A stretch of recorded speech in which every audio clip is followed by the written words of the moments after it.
morning, everyone. So, your strategic plan is done. Now what? 60% of companies fail to link their strategies and their budgets. Operationally, are you even ready to execute this plan that you spend so much money on? Today on 10 at 10, we'll have a fireside discussion with our guest, Gerald Johnson. We're going to discuss the next steps for you. So, here we go.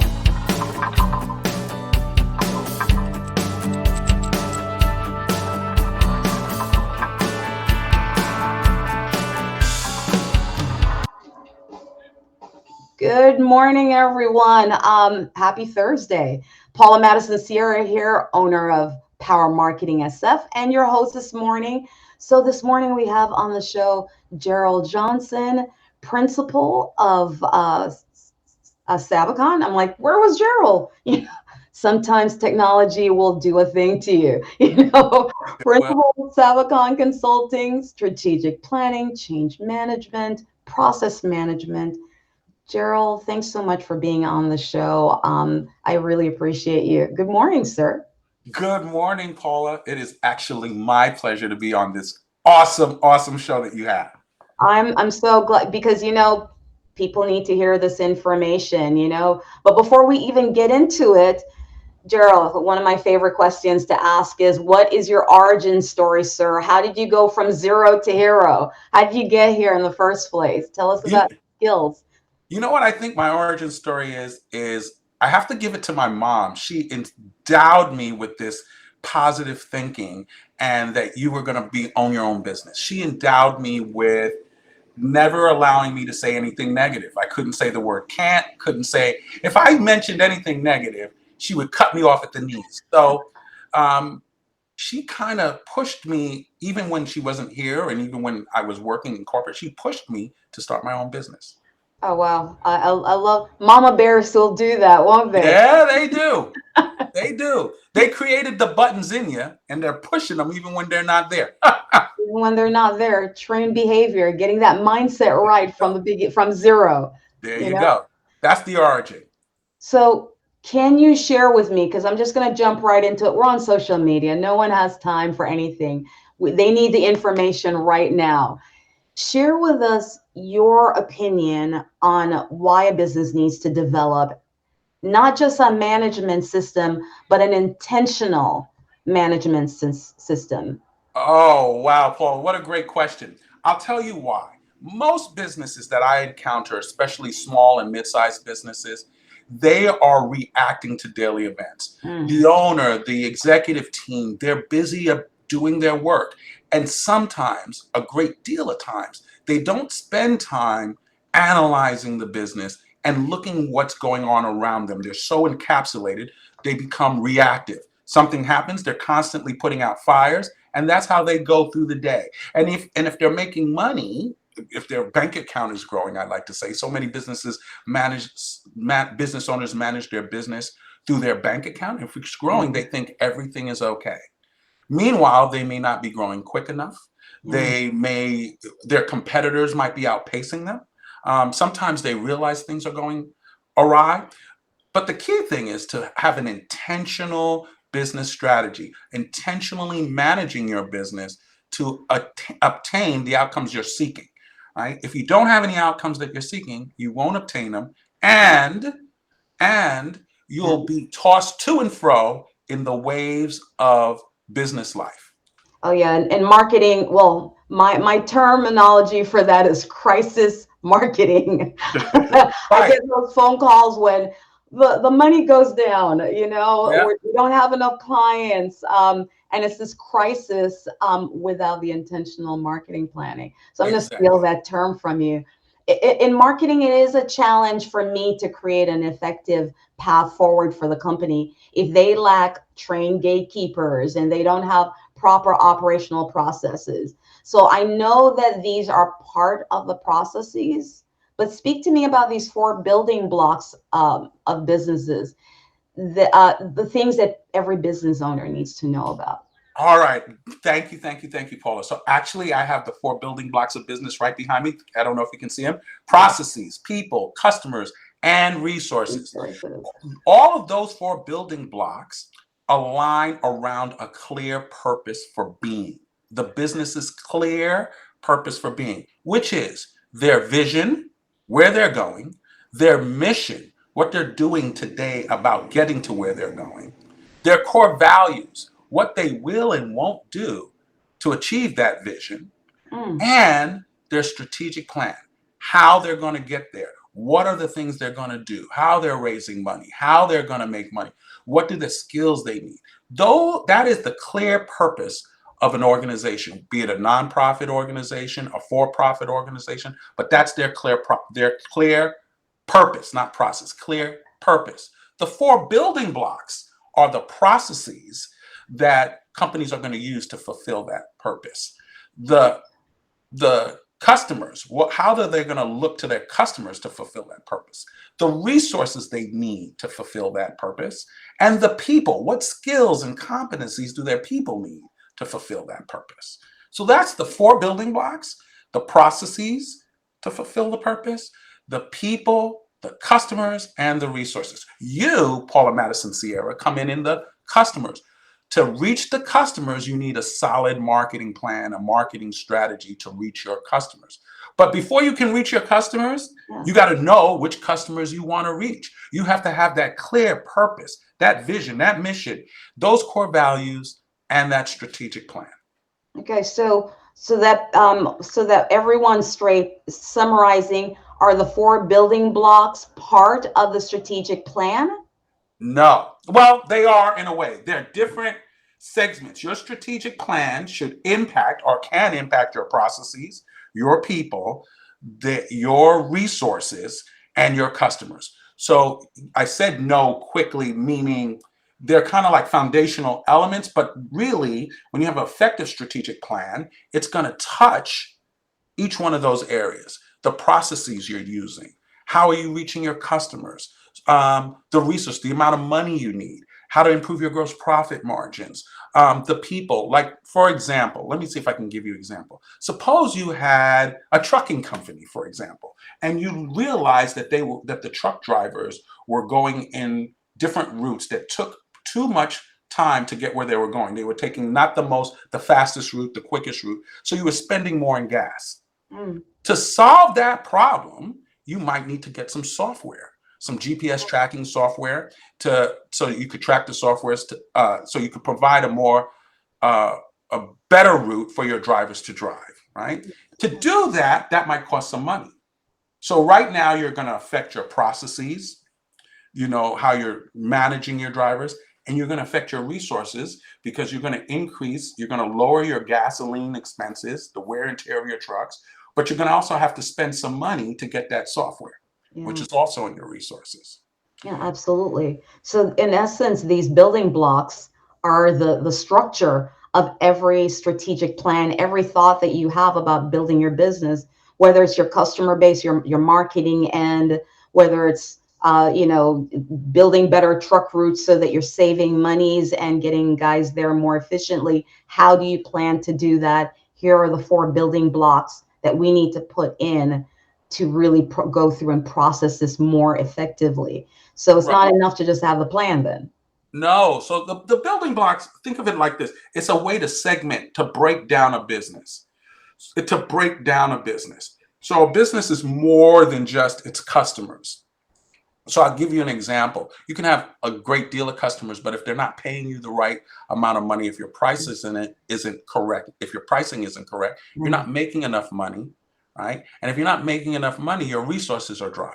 If your resources are dry, maybe you can't do the processes that you need to do a better job delivering your products to your customer. So the building blocks kind of segment the business into all the areas that a business touch. There Nice. is no area that a business touches that's not in one of these four business blocks. Your financials are in the resources. The way you account for money, the way you process your funds, the way you raise income, capital, the way you spend, that's all in your Mm. resources. How you operate is all in your processes. The processes you have. Do you have flaws? Do the right people see what you're doing? Did you think about how you're going to execute certain plans? That's all your processes. Your people, you can't execute these processes if your people aren't trained. if they Mm. don't have the right Yeah. skills, if they don't have the right competencies to do the job, they can't do the job. If you're trying to account for your resources, but you have a bookkeeper or an accountant or an accounting firm that's not up to the task, you won't have the right information.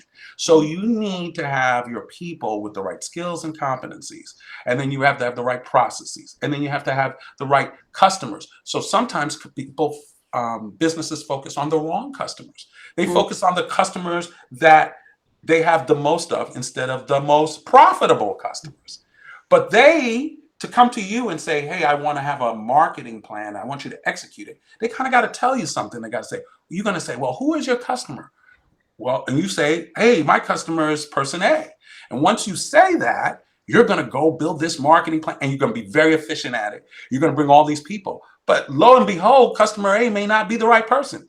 That it might be customer B because they don't understand that customer B contributes more to their gross profit margin or takes less amount of their time for their salespeople to get them as a customer, it requires less hand holding, all these things that um, go to the profitability of a customer. So they don't get it, and so they could go after the wrong customer. Exactly. Exactly. So now that we put it all together, it's like, what do I do now? It feels obvious to me that action is a big part of this. Yes, But yes. I'm hearing so much more from you. So preach on this, expand on this for me. We've gotten it together. What's next? So the next thing is taking action. I want to say 60%, I believe it's like 60% of business strategic plans that are built are never ever executed. What Mm. does that mean? I've gone into people's offices and I see on their bookshelf a binder. It says Strategic Plan 2019 or Strategic Plan 2022 or whatever.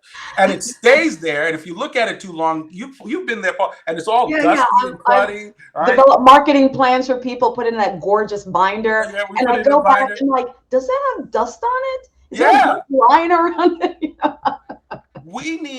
this is where intentional management comes to fruition. So many people have that strategic plan on a binder on their shelf, but they haven't embedded the strategic plan into the business's daily life and executed on it daily. When you take action, you put that strategic plan into a dashboard and you revolve everything you do. Your meetings are revolve around reaching the goals and the outcomes on that strategic plan. That is the key things of your business. So when you take action, you will assemble an eagle team, for example, a team of, I want to call, not all your first tier management, not all the C suites, but the influencers in your organization, both in name influencers, mean they have a title influence, and the informal influencers. You know, the people that can get everybody going in one direction, even though they don't have that title. Yeah. The informal leaders, the formal and the informal. You'll create a Eagle team to help create the word in the organization that we're doing this and why we're doing it. It depends on leadership communication, making sure that the leaders are telling the organization this is what's the most important thing for you to do so that everybody throughout the organization understands that. And then that dashboard is telling people what they need to do. The other thing you need to have is incentives. People Mm. don't like to change. Right? I don't know if you know anybody who just goes, hey, I want to lose 10 pounds today and I want to stop eating chocolate and I want to stop. That's what I really, people don't like to change. But if you gave them a good incentive, you ever noticed, I don't know where this come from right now, Paula, but I'm going to tell it to you anyway. All the actresses and actors, they're all fit and trim. You know why they're all fit and trim? They get paid millions of dollars to be fit and trim. Yeah. The average person doesn't get paid millions of dollars to be fit and trim. That's why we can get overweight sometimes, right? Yeah. So you need incentives. You need to provide your organization incentives to Mhm. achieve the strategic plan. Okay. So you got communication, you're telling people about it, you're telling them why you're doing it. You got incentives, you got the dashboard to show them what they need to do. And then you have to hold people accountable to making sure this happens. Well, let me ask you a question. Is incentives always cash? No, it doesn't have to be always cash. Um, but people do like cash, but it doesn't have to be always cash. I mean, you can gear people through. There's a study, and I don't want to say it online because I don't know the exact number, but more people are geared to non monetary incentives than they are geared to monetary incentives. Oh, But I've you can heard of that. but you can absolutely gear it towards cash. So you can say, hey, look, I'll give you and if you execute your strategy, let's say your business is going to make an extra 20% in net profit. If you were to successfully execute your strategy, is there anything wrong with giving your employees 5% of that 20%? Yeah. Probably not, right? But don't give it to them if you don't get that, execute everything on that strategy. Yeah. If you've done everything and you've tied your strategy to your budget, like you mentioned earlier, so you know that if you execute this strategy, this is what it's going to mean to your top line in sales, and this is what it's going to mean to your bottom line. There's nothing wrong with kicking some of the employees some bonuses if you executed everything and you actually achieved that. Yeah. Right? So, but those are the four things you got to put that I would just say, get an eagle team. Because eagles have keen eyesight, vision. They can see, right? They soar above the clouds, above the storm. They minimize this like backbiting and the gossip. Those are the eagles. They trust is earned with an eagle. You know what I like about eagles? I don't know how it got here, but you know what I like about eagles, Paula? Something. The female eagle gets the mate. She's the bigger bird, right? She's the bigger bird. And she flies and she takes a stick and she drops it. And if the male eagle can catch that stick before it hits the ground, that's the one. Because she's saying basically, if the chick falls out the nest, you can catch the chick before it hits the ground, right? Mm. Yeah. So the reason I tell that is because she's not just taking anybody. Mm. You got to prove to her that you can do the deal, right? So the eagles, I love they it. are flying above. These eagles, they're formal and informal, okay? Nice. I And love they look at the perform. They can talk to people. They can be the ambassadors of the strategic plan. So you got an eagle team. it. You Mhm. got to have incentives to reaching these goals, right? You got to have a dashboard explaining each and every goal and clearly using SMART goals, specific, measurable, attainable, relevant to the strategic plan, and on a time base using SMART goals. Each one of the goals lined out on a dashboard so that everybody knows what they're doing. And then you got to hold people accountable.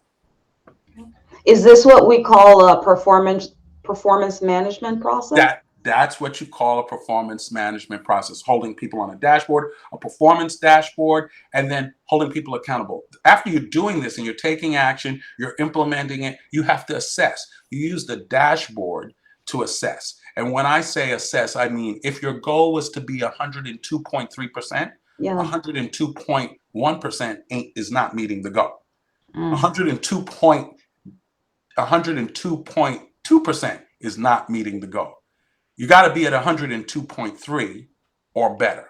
You got to get your organization to realize that everything matters, that we are about the data and the information that you provide so that when you reach the goal, it's clear that you reached the goal and everybody can celebrate because then you know you've done what you need to do to attain the strategy.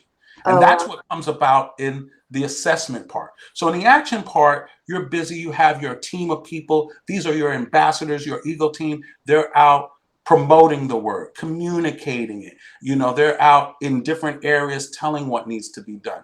You have your leaders communicating, telling your employees, hey, this is what needs to be done. This is why it needs to be done. This is where we're going. They're telling. You have your dashboard breaking all of this talk down to specific bulletproof, bullet items, bullet SMART goals, specific SMART goals. And then you hold them accountable. And then a month goes by and you assess where are you compared to what you said you were going to be. 2 months go by. Where are you compared to where you said you're going to be? Did you hit your goals? Are you hitting them? And you keep assessing. But eventually, not eventually, but you're going to have to adjust because nothing is perfect. We're throwing our arrows out there into the future, and they land and we're saying this is where we want to be, and we're pushing and we're going. Sometimes we overshoot the arrow and the arrow was too easy, we didn't Yeah. shoot it far enough. Other times we're going in slightly a wrong direction, we need to adjust, we need to change, we need to say, hey, that goal was a little off, new things have happened, COVID dropped into the planet, Yeah. hey, Russia invaded Ukraine and now oil prices are sky high. I can't afford to do what I was planning to do, so I have to pivot. I have to Mhm. adjust. Yeah. Yeah. Yeah. It's you got me. I was all the way in. I'm like, how am I applying this to my business? I have a Yeah, client. How am I applying it to the client? You there know, you go. I love all of this. I'm gonna wrap up the show because well, whenever we see each other, Gerald, we're in we're in a deep conversation We for a are in very deep long conversation. time. What final advice would you offer, like right now? With just this, we're in a crazy place right now. You talked about Ukraine. There's COVID. There's another strain. There's another one. We're on We're there's a lot going on, and people are going through some things. What advice would you give business owners right now? So, what I like to tell business owners, not just now, but all the time, be a student of data, Mm, collect, gather information. Information about your business, information about your economy, information about where you live, the surroundings. Be a student of data and information. Be ready to apply that information. Okay. And then also, the second piece of advice that I have is be flexible and willing to change based on the information you gathered. If you don't have the information, you are unaware of your surroundings. You are unaware of your business environment. You are unaware of the things that are going on in business. So many times I go, this is one for you really quickly. So many times I go to business, where do you get your customers from? Or who's your customers? Well, I don't know. no. I'm going, well, why don't you ask them where they're coming from? Or how did they find out about you? Oh, I can't do that. Well, why don't you ask them where their zip code is? What's their zip code? Or, oh, I can't. Why? These No, I questions, don't know. Gerald, you're making these, me crazy right now with those. Because these it's, questions are about data yeah, and information. yeah. Gather, collect, and analyze information. Be willing to be flexible and change your position based on that information. Those are my two closing things for you. I love it. I mean, I kind of myself had to learn to walk away from potential clients like that who kept saying, I don't know.